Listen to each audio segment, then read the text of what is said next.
तो हमारा अगला टॉपिक है इरेशनल नंबर्स।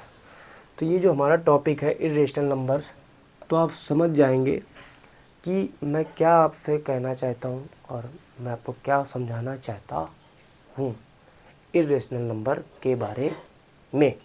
समझिए, अब ये जो इरेशनल नंबर का जो टॉपिक नंबर 3 है वो क्या कह रहा है,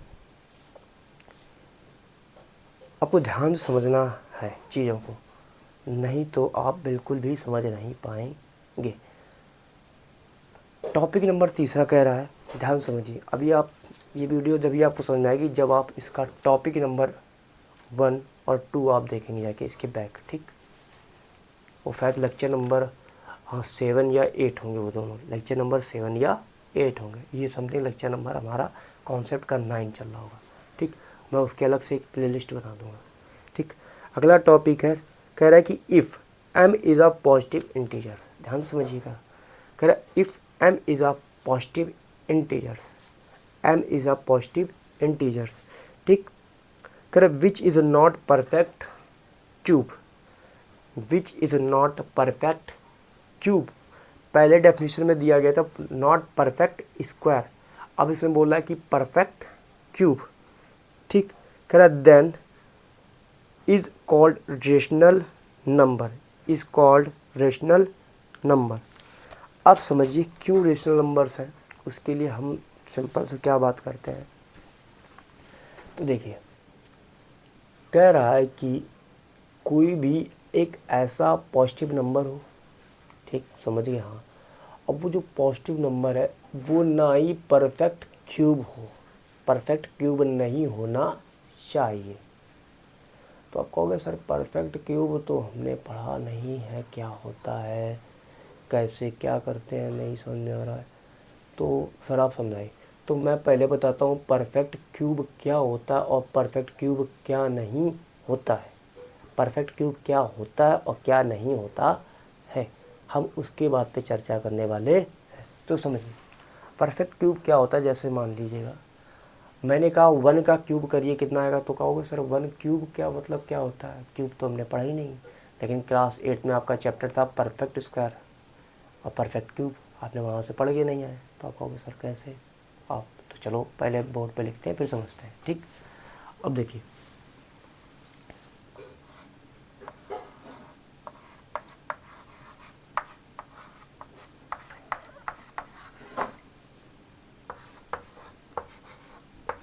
परफेक्ट क्यूब, अब आप समझ गए होंगे परफेक्ट क्यूब का मतलब क्या होता है और परफेक्ट क्यूब का मतलब क्या नहीं होना चाहिए।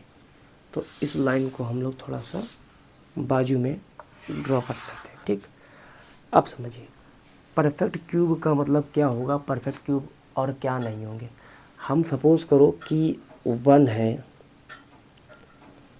ठीक, ये जो 1 है, फिर उसके बाद 2 है, फिर उसके बाद 3 है, उसके बाद हम 4 ले रहे हैं, फिर हम क्या ले रहे हैं 5। तो अब आप यहाँ पे ये समझ गए होंगे कि परफेक्ट क्यूब कैसे बनेगा। तो आप क्या करो कि इस ये जो 1 है, इस 1 की पावर क्यूब का मतलब होता है 3, और इस 2 की पावर आप कर दो 3, इस 3 की पावर भी आप कर दो 3, इस 4 की पावर भी आप कर दो 3, इस 5 की पावर भी आप कर दो 3। अब समझो, अब जब 1 की पावर आप क्यूब है यहाँ पे, जब आप 1 1 जा 1 1 जा 1 मल्टीपल ऐसे लिखेंगे तो आपको मिलेगा एक 1 नंबर। क्यूब है, पावर 3 है, तो 3 टाइम्स आप 2 को आप इस तरीके से लिखेंगे, ठीक। तो आप देख रहे हैं 2 2 जा कितना होता है 4, और इस 2 का जब आप लास्ट में मल्टीपल कराएंगे तो कितना आ देगा आपको आंसर 8। ये हो गया 18, ठीक। फिर उसके बाद 3 मल्टीपल 3 3, तो ये आएगा जब आप मल्टीपल कराएंगे 27। 4 मल्टीपल 4 मल्टीपल 4 मल्टीपल, ये आएगा 64। 5 मल्टीपल 5 मल्टीपल 5 मल्टीपल 125। तो इस तरीके के जो नंबर आपको दिख रहे हैं 1 8 27 64 125, ये जो नंबर्स होते हैं वो परफेक्ट क्यूब को रिप्रेजेंट करते हैं। लेकिन हमारा टॉपिक है कि कौन परफेक्ट क्यूब नहीं है, होना नहीं चाहिए, मतलब परफेक्ट क्यूब वो होना नहीं चाहिए। तो इसको ब्रेक कर दो। पता क्या ब्रेक कर दो, आप समझ लो, यही 8 है, 8 की जगह आप क्या ले लो, ऐसे करनी 3 लगा दो 9, और यहाँ 26 ले लो, थोड़ा चेंजमेंट कर दो, ये लो, हो गया। ये परफेक्ट क्यूब नहीं है, ये भी परफेक्ट क्यूब नहीं है, होता ही नहीं। 26 का कोई होता है, हो ही गया ही नहीं। अब समझो, इसके एग्जाम्पल लिख लेते हैं कि कौन कौन से, ये तो परफेक्ट क्यूब है, ये परफेक्ट क्यूब है, लेकिन हमको पढ़ना क्या है कि परफेक्ट क्यूब ना हो। तो हम कर लेते हैं यहाँ पर 2। इमेजिन करो कि ये जो 2 है इसकी करनी कितनी है 3, ठीक। हम इमेजिन करो कि अगला है हमारा 3,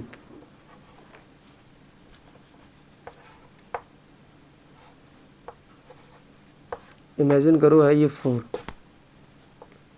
इमेजिन करो ये है 5, इमेजिन करो ये है 6, इमेजिन करो ये है 7। अब एक बात आई, ये जो मैं एग्जांपल लिख रहा हूँ, ठीक, इस तरीके की जो एग्जांपल लिख रहा हूँ, ये क्या रिप्रेजेंट कर रहे हैं, ये रेशनल नंबर्स को रिप्रेजेंट कर रहे हैं। तो इस तरीके कभी भी आपको नंबर दिखे मिल जाए तो आप समझ जाना ये कौन से नंबर है, इरेशनल नंबर्स को रिप्रेजेंट कर रहे हैं। आप समझो, कहोगे सर इतने होंगे, हाँ इतने क्यों होंगे। अब जैसे भूले भटके आप ये ना लिख देना ऐसे कि सर इसके बाद 8 होगा सर पक्का, अब 8 जैसे लिख दोगे ये रेशनल नंबर हो जाएगा, लेकिन हमें ये लिखना नहीं है, ठीक। ये क्या हो जाएगा, परफेक्ट क्यूब हो जाएगा। फिर आप लिखेंगे 3 9, हाँ ये हो सकता है। फिर आप लिख सकते हैं 3 10, मतलब करनी 3 फिर 10 रूट के अंदर। फिर आप 4 लिख सकते हैं 11, 4 क्यों 3, अब हम लिख दे रहे 3 29, ये लिख सकते हैं। लेकिन 27 मत लिख देना, ये आपने लिख दिया अगर 27, तो ये तो हो जाएगा परफेक्ट, इसको नहीं लिखना आपको, ठीक। तो ये कुछ एग्जांपल है, ये और ये और ये और ये और ये और ये और ये और ये, ठीक। तो ये हमारे परफेक्ट क्यूब नहीं है, और जो परफेक्ट क्यूब नहीं होता है वही हमारा क्या होता है, इरेशनल नंबर्स होते हैं, ठीक। तो ये टॉपिक समझ में आ गया होगा, नोट डाउन करिए।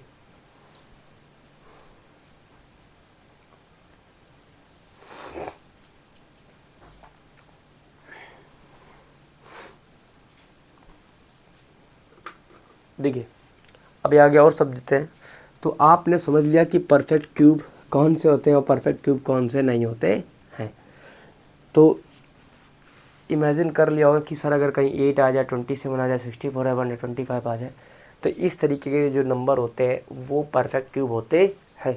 लेकिन अगर कहीं करनी में 3 आ जाए, करनी में 3 मतलब 2 की करनी 3 की करनी 3, 4 की करनी 3, 5 की करनी 3, 6 करनी 3, तो इस तरीके जो नंबर होंगे वो इरेशनल नंबर को शो कर रहे होंगे। सर इसको आपने कैसे लिख दिया, थोड़ा और इसको समझा दो विस्तारपूर्वक। तो विस्तारपूर्वक तो हम समझा ही देंगे। देखो अब हम इसको क्या कर देते हैं, रब कर देते हैं, है ना, ठीक। अब समझते हैं, इसका मतलब होता है 2 की करनी 1/3, ठीक। ये लेकिन इसको ऐसे नहीं लिख सकते। अच्छा रुक जाओ, इसको ऐसे लिख सकते हो आप, या ऐसे लिख सकते हो, ऐसे। चलो आपका डाउट ही सॉल्व कर देते हैं।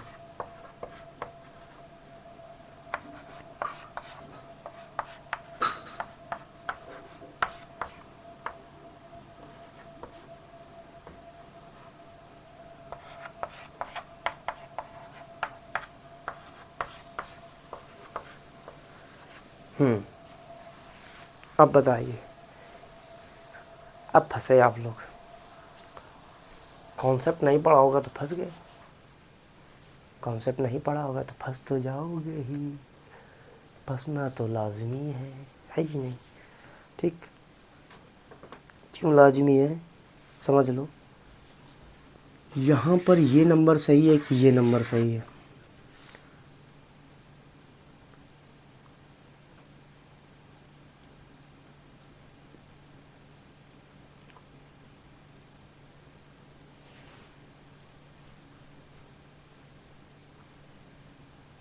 नहीं आ रहा? चलो देखो भाई, इसका मतलब है कि जो 3 की करनी है, 3 1/3 है, तो आप इसको लिख सकते हो ऐसे पावर में। ये पावर को रिप्रेजेंट कर रहा है, किसको रिप्रेजेंट कर रहा है? पावर को। ये किसको रिप्रेजेंट? पावर को। लेकिन जब आपने देखा हो कि हम ऐसे लिखते हैं √2, तो ये रिप्रेजेंट करता है 2, 1/2 को रिप्रेजेंट करता है। किसको रिप्रेजेंट करता है? इस तरीके से ये रिप्रेजेंट करता है √2। लेकिन इसकी करनी अगर हम यहाँ पे 3 लगा दें तो ये किसको रिप्रेजेंट करेगा बताइए? किसको रिप्रेजेंट करेगा? नहीं पता भाई, ये रिप्रेजेंट करने वाला है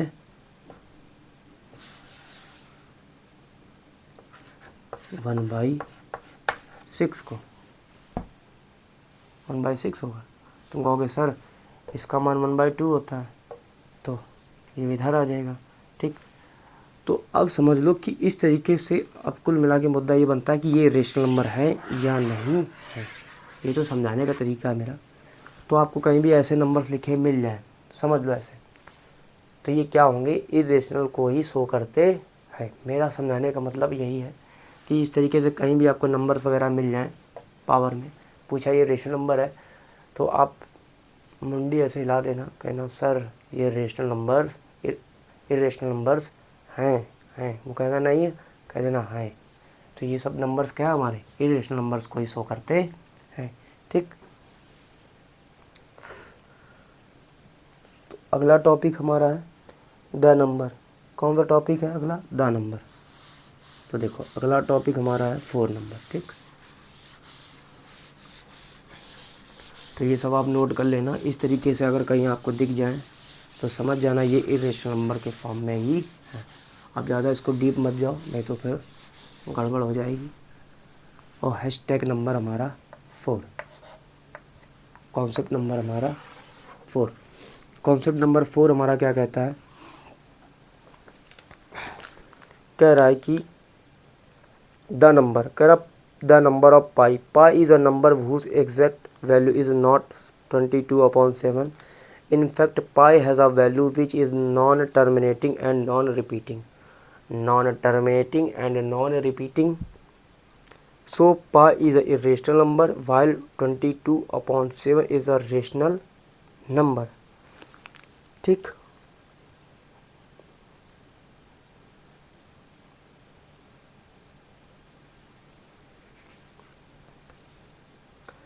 लेकिन पाई इज़ इरेशनल नंबर्स वाइल, जबकि 22/7 रेशनल नंबर। सबसे बड़ा गेम द नंबर ऑफ पाई। देखते हैं भी, आगे समझते हैं फिर। ठीक है।